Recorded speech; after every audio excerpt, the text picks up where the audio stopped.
I'm Larry Baldwin, Lower Neuse Riverkeeper. Today, we're going to show you how to enjoy the river the way the birds do. That's coming up next. What you're going to get to see today is this river from a different perspective. Most of us are used to seeing this river like you see it behind me, from ground level or maybe from a boat. But today, you're going to see it from the air, and I guarantee you it'll give you a whole different perspective on how this river looks.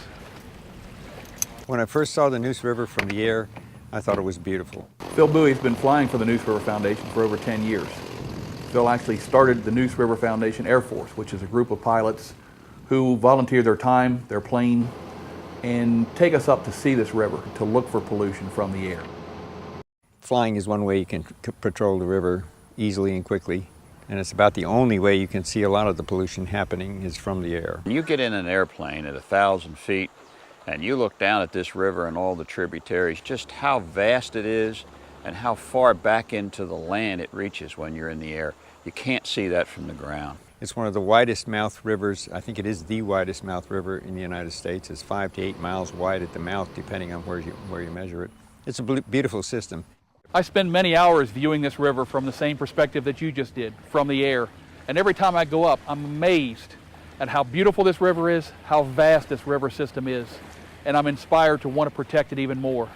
Remember, you can help protect this river as well. I'm Larry Baldwin, Lower Neuse Riverkeeper.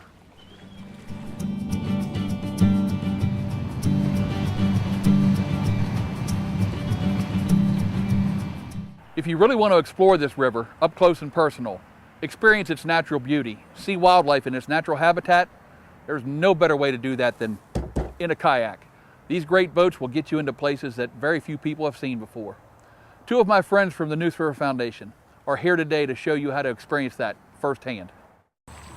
Joanne Summerday has a passion for protecting the Neuse River and all of its tributaries, but she also loves to kayak with her 6-year-old granddaughter, Elena. She was with me last year when she was 5.5, and she had trouble controlling the kayak. Not now. I had trouble keeping up with her today. I was thinking about hiking good and having fun. I didn't teach her anything. Children just take to it naturally. Kayaks allow you to go up a lot of small waterways, a lot of tributaries. Neuse River is a very long river, considering it's 200 miles long, and then some probably.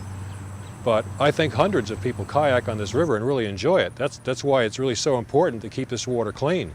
It's like being in Brazil with no sign of civilization.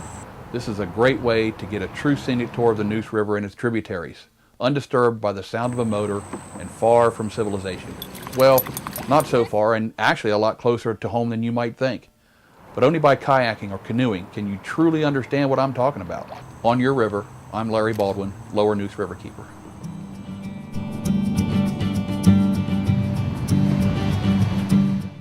When you look at the marinas around eastern North Carolina, you see just how many sailboats there are. These people really enjoy their time on the Neuse River, and that's what makes the Neuse River one of the best places to sail in the country. Eddie Parker has been sailing for more than 10 years, and he drives from Raleigh with his family almost every weekend to enjoy the Neuse River. Well, this is a fantastic venue for sailing. You recognize the other boats and you wave. The Neuse is a vibrant sailing community. In no time, the boat transforms from racing to cruising mode. That's why we bought this boat. It's a really nice dual-purpose boat. The Parker sailboat is named Brown-Eyed Girl after their daughter, who comes along for the weekend outings with her parents.